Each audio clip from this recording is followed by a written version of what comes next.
ભારતમાં પેટ્રોલ અને ડીઝલના દર આગામી સપ્તાહ દરમિયાન વધી શકે છે। અલગ અલગ એજન્સીના એક્સપર્ટે દાવો કર્યો છે કે પરિસ્થિતિ એવી જ છે કે ભાવ વધારવા પડે।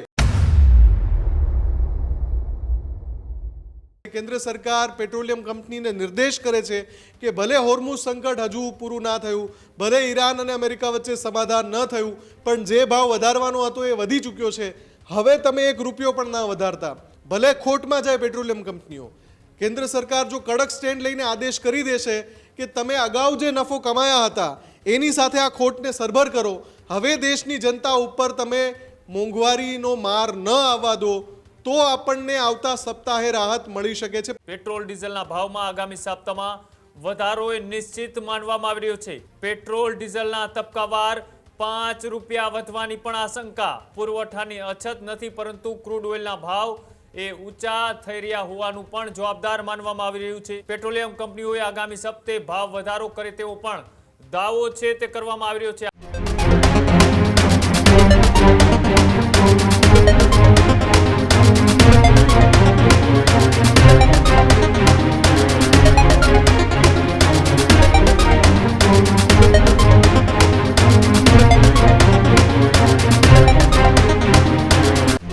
જે રીતના એ વૈશ્વિક કટોકટી ચાલી રહી છે તેની વચ્ચે ફરી એક વખત પેટ્રોલ ડીઝલના ભાવ અંગે મોટા સમાચાર સામે આવી રહ્યા છે। પેટ્રોલ ડીઝલના ભાવમાં આગામી સપ્તાહમાં વધારો એ નિશ્ચિત માનવામાં આવી રહ્યો છે।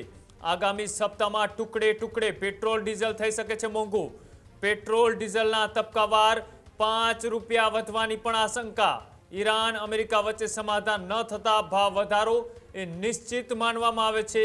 પુરવઠાની અછત નથી, પરંતુ ક્રૂડ ઓઇલના ભાવ એ ઊંચા થઈ રહ્યા હોવાનું પણ જવાબદાર માનવામાં આવી રહ્યું છે। એક કરતાં વધુ એજન્સીઓએ વ્યક્ત કરી છે ભાવ વધારાની આશંકા। પેટ્રોલિયમ કંપનીઓ હજુ પણ દૈનિક 600 કરોડના નુકસાનમાં ચાલી રહી છે। પેટ્રોલિયમ કંપનીઓએ આગામી સપ્તાહે ભાવ વધારો કરે તેવો પણ દાવો છે તે કરવામાં આવી રહ્યો છે। આ મહત્વપૂર્ણ સમાચાર ફરી એક વખત કે જ્યાં પેટ્રોલ ડીઝલ એ મોંઘું થવાની આશંકા વ્યક્ત કરવામાં આવી રહી છે। આગામી દિવસોમાં 5 રૂપિયા જેટલો ટુકડે ટુકડે પેટ્રોલ ડીઝલમાં ભાવ વધારો થાય તેવી શક્યતાઓ છે તે અલગ અલગ એજન્સીઓ દ્વારા વ્યક્ત કરવામાં આવી રહી છે। મુફદ્દલ જોડાયેલા છે। મુફદ્દલ, જે રીતના ઈરાન, ઇઝરાયલ અને અમેરિકા વચ્ચે જે સંયુક્ત યુદ્ધ ચાલે છે તેની અસર એ સૌથી વધારે પેટ્રોલ, ડીઝલ અને ક્રૂડ ઓઇલ ઉપર જોવા મળી રહી છે। શું હજી એક વખત ભાવ વધારો આવે તો પછી ભારતમાં કેટલા રૂપિયા ભાવ વધારો થઈ શકે અને કેટલા દિવસોની અંદર આ ભાવ વધારો છે તે લાગુ થવાની શક્યતાઓ દેખાઈ રહી છે? કૃણાલ, જ્યારથી ઈરાન, અમેરિકા અને ઇઝરાયલ વચ્ચે યુદ્ધ ચાલે છે અને જ્યારથી હોર્મુઝ સંકટ ઊભું થયું છે, વૈશ્વિક ઉર્જા સંકટ ઊભું થયું છે, ત્યારથી ન્યૂઝરૂમે દર્શાવેલા તમામ અહેવાલો હકીકતમાં પરિવર્તિત થયા છે। જેટલા પણ અહેવાલો ન્યૂઝરૂમે બતાવ્યા એ પ્રમાણે થયું છે। હવે વધુ એક અહેવાલ આવી રહ્યો છે અને આ અહેવાલ કોઈ પણ વોટ્સઅપ ફોરવર્ડ નથી। આ અહેવાલ અનેક આંતરરાષ્ટ્રીય એજન્સીઓના રિપોર્ટના આધારિત છે। અહેવાલ એવો છે કે આની પહેલાં ક્રિસિલે એક રિપોર્ટ જાહેર કર્યો હતો। ક્રિસિલ એક એજન્સી છે કે જે આંતરરાષ્ટ્રીય વૈશ્વિક પરિસ્થિતિઓ ઉપર નજર રાખીને બજારોના અનુમાન લગાવે છે, ઈંધણના ભાવના અનુમાન લગાવે છે, અલગ અલગ ચીજવસ્તુઓના ભાવના અનુમાન લગાવે છે તથા અર્થતંત્ર ઉપર અનુમાન લગાવે છે।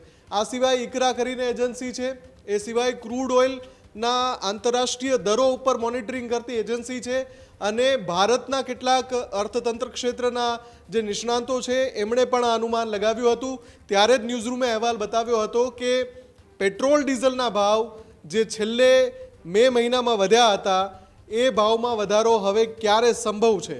તો એ વખતે એવું કહેવાયું હતું કે જે છેલ્લો વધારો કરવાનો હતો લગભગ 3 કે 4 ટુકડામાં પેટ્રોલ અને ડીઝલ પ્રતિ લીટર 7 થી 7.5 રૂપિયા, 8 રૂપિયા સુધી મોંઘું થઈ ગયું છે। તો શું હવે ભાવ વધારાનો અવકાશ છે એમાં? ત્યારે જ આપણે અહેવાલમાં દર્શાવ્યું હતું કે હજુ પણ 5 થી 6 રૂપિયા પ્રતિ લીટર ભાવ વધી શકે છે। અને એ વખતે આપણે જે નિષ્ણાંતોને કોટ કર્યા હતા એ અહેવાલમાં, ત્યારે એમણે કહ્યું હતું કે જો ઈરાન અને અમેરિકા વચ્ચે જે પીસ ડીલ થવાની છે એમાં સમય લાગ્યો, જો એ વધારે વાર લાગશે અને વૈશ્વિક ઉર્જા સંકટ એમનું એમ રહેશે તો ક્રૂડ ઓઇલના ભાવ એવા સ્તરે પહોંચી ગયા હશે, પેટ્રોલિયમ કંપની એટલા નુકસાનમાં હશે કે એમને ભાવ વધારવા પડશે। હવે સોમવારથી જે સપ્તાહ શરૂ થઈ રહ્યું છે એ સપ્તાહને લઈને અનુમાન આવ્યું છે કે ભારતમાં પેટ્રોલ અને ડીઝલના દર આગામી સપ્તાહ દરમિયાન વધી શકે છે. હવે કેટલા વધશે તો એ ₹1 થી માંડીને ₹1.5 ₹2 પ્રતિ લીટર એમ 2-3 ટુકડામાં વધી શકે છે.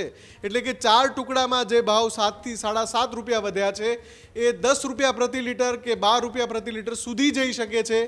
આગામી સપ્તાહમાં આપણને એ જોવા મળી શકે છે કે ₹1 ₹1.5 જેટલો ભાવ વધારો થાય.